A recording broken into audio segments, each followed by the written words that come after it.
When I was just a little rascal, I pulled off a stunt that's still legendary in our family. It all happened over at Grandma Pugh's house, where Sundays were like a slice of heaven with her cooking. But the mischievous spirit in me couldn't resist the temptation of that big old permanent marker. One day I grabbed that marker, must have been the size of my hand back then, and I went to work. I decided it was high time my name found its place in the world. So I picked the cushion of one of her chairs and wrote Parker in big, bold letters.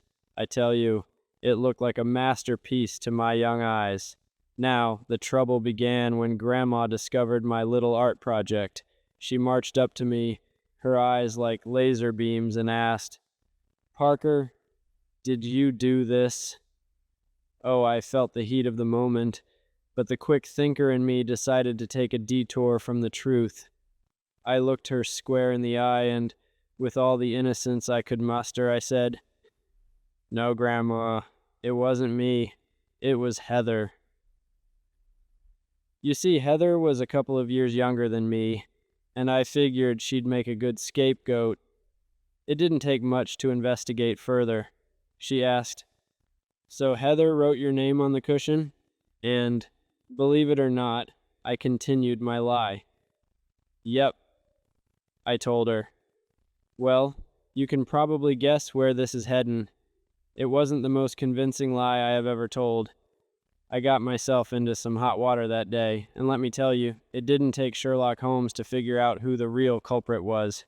After all, Heather was probably still learning the alphabet and couldn't even spell her own name, and I was just getting the hang of it myself when I wrote my name on that cushion. But you know what they say? Every artist has to start somewhere, and my early work might not have been a Picasso, but it sure did leave its mark on our family history. The family never let me live that one down, and to this day, we have a good laugh about it whenever the subject comes up. Speaking of which, I hear Payton has a similar story of his own.